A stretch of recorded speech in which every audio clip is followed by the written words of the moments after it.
Hello, it's been a little while, but I'm back to do another video. I apologize about the wait. Weeks turn into months, months start flying by. Next thing I know, it's been a long time since I did a last video, so I'm trying to jump back in and make another video for you guys today. This one's going to be a little bit different. Traditionally in the past, a lot of my videos have been focused around one specific book, but in this case, I'm going to actually take a look at multiple books that are all done by the same author. So this one's going to be a little bit different. I'm going to try to move really quickly through each of these books. I'm not going to get into in-depth reviews on the books. I'm not going to talk too much about what the books are about, just very high level. Really, I'm just going to be talking about if you're interested in collecting this particular author, what books they put out, what to be looking for when you're collecting the books.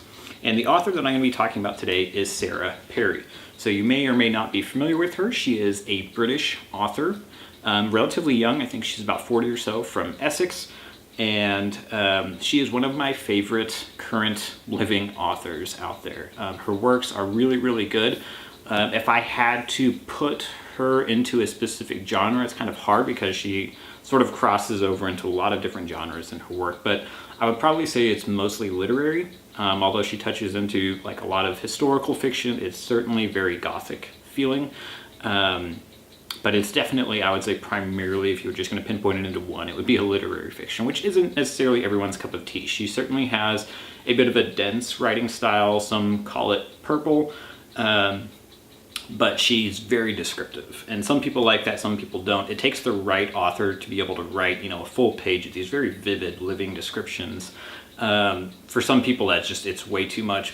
In my opinion, when Sarah Perry writes it, it's beautiful. It sucks you into the world and it just sort of brings everything to life around you. So I'm a huge fan of her work, obviously, as you might imagine here. So she's published 3 books today, and we're going to take a quick look at each of those books.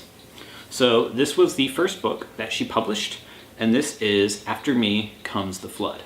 Now, as a British author, primarily when I went to start collecting her books, I wanted to make sure that I was collecting the true first editions, which are traditionally from the country where the author is from. In this case, for Sarah Perry, her books, when they are published, they're originally published in Britain, of course, and they're always going to be published by Serpents Tail. So all 3 of her books have all been published by Serpents Tail. In the US, I think it's Writer's House. I forget. I don't actually have those editions. I only have the Serpents Tail editions. So if you're collecting them and you want to make sure you're getting the true first editions, make sure you're getting the Serpents Tail editions of her books. So I searched quite a bit at first trying to find this book. This is a little bit harder to find, this first book, because they didn't actually print a very large print run of these. And I'm actually not sure what the total number was, but just looking on the number of available copies, I'm thinking it was relatively small. They also never actually printed a hardcover edition of this book, so they definitely weren't thinking this was going to be a hugely successful book. So this is actually the true first printing, which is a paperback. It sort of has these like French kind of flaps on the inside, so if you are collecting the book, make sure it still has those flaps on the front and the back. I'm traditionally pretty much never buy paperbacks. This is actually only the second paperback book I've ever bought. The other one being a first edition of the Harry Potter and the Philosopher's Stone paperback. But otherwise, they're a lot more difficult to sort of maintain and take care of, so I try not to get them too often. It's also really hard to find them in really good condition. This one, it sort of looks like it's kind of in a weird condition, but it's actually the coloring of the book is a bit odd, which makes it look sort of a bit rougher than it actually is. But this is the first book, so if you're looking for it, there's not going to be a hardcover of her first book. It's just going to be this paperback version of it. If you're looking on the inside of the book, and as usual, I'm going to do some close-ups as well. On the inside, there is going to be the traditional number page like you would expect. You're going to be looking for that 10 all the way to 1 to make sure that it is a first printing of the book. This particular copy is actually a signed copy of the book, dated from 2016, shortly after, a couple years after the book was published.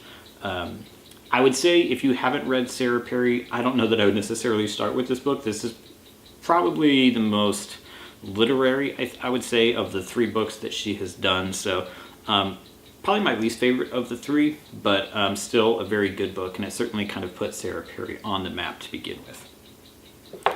The second book that Sarah Perry did came out in 2016, and it is called The Essex Serpent. And this was the book that put Sarah Perry on the map. And first off, when we take a look at this book, probably the first thing that's going to jump out is this dust jacket. This is an incredible looking dust jacket. This is one of my favorite recent modern first edition dust jackets out there. It's absolutely beautiful. It's such a nice looking dust jacket that this is one of the rare cases that when they went to publish this over in the US, they actually used the exact same dust jacket design. Traditionally, you're going to find different dust jacket designs from a British first edition versus like an American first edition. This is one of the rare cases where everyone pretty much thought this dust jacket was beautiful, so they kept it. This one has these really lovely end papers on the inside, and it's this novel. This one's certainly historical fiction.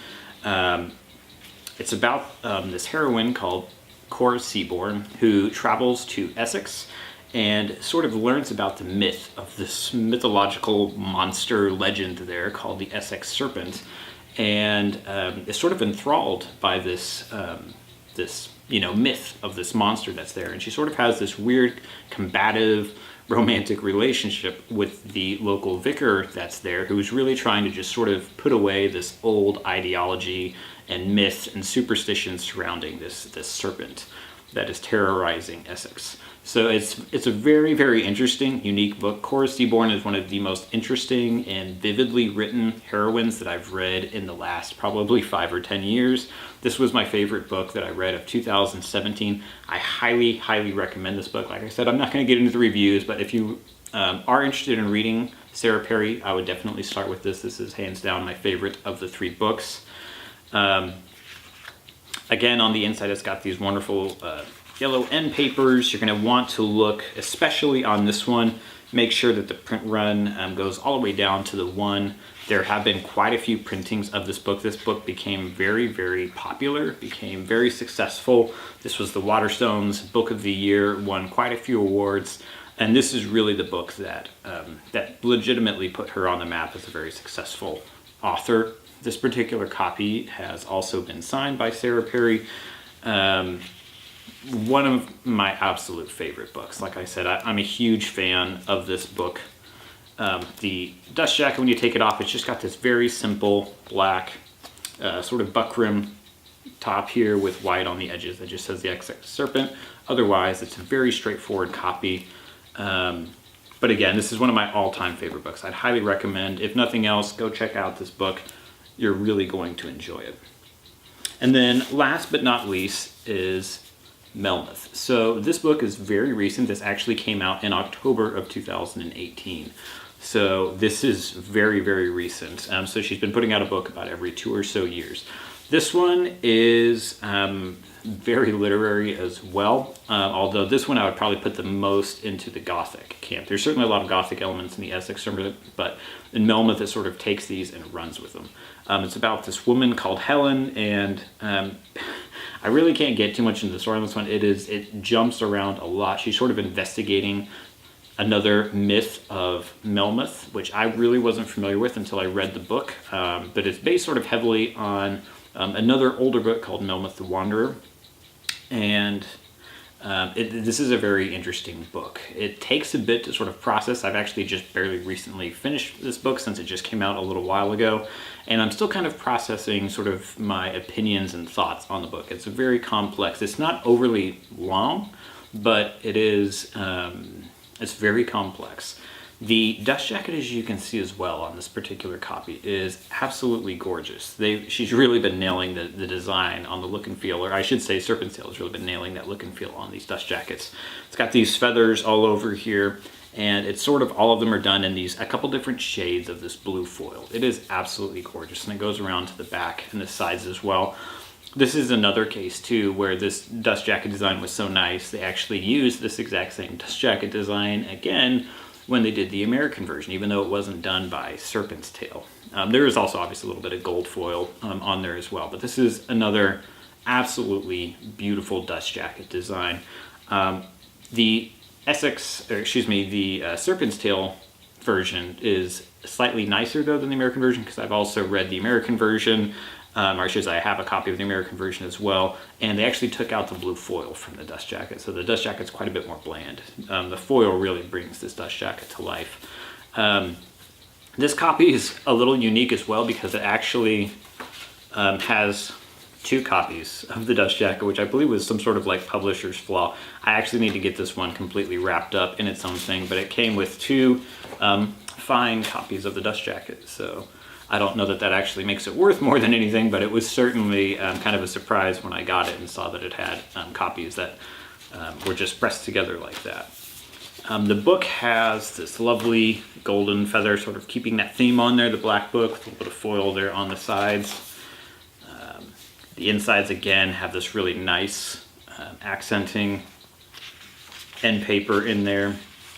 This particular copy is also signed. This one is actually also inscribed to me from dated October 6, 2018, a bookseller that I've worked with in the past in the UK who actually got me my other copies of the book, said, hey, she's going to be at an event.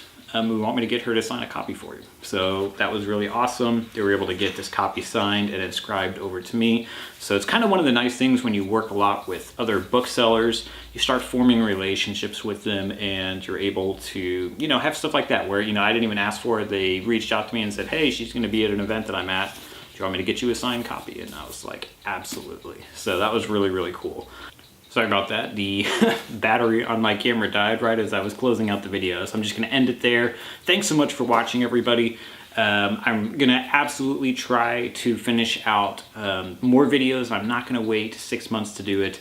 Again, I'm going to really try to do some different types of videos in addition to doing some of the rarer books that I collect. Those, I don't get a ton of books, obviously, on those because typically they're more expensive, so those videos are more rare. But I do have quite a few other books that I'd really like to show you guys. I do a lot of reading. Most of the books that I do get are still signed books. They're traditionally all first edition books. So I want to start diving into more and looking at some of the other modern firsts that I collect, looking at some of the other books that I collect, and doing lots of different book reviews and stuff. So I'm going to try to promise it's not going to be 6 months before I do another video. Don't hold me to that though. So thanks for watching, everybody. Hope you guys have a great rest of the day. And again, check out Sarah Perry. I think you're really going to enjoy her work. Thanks for watching.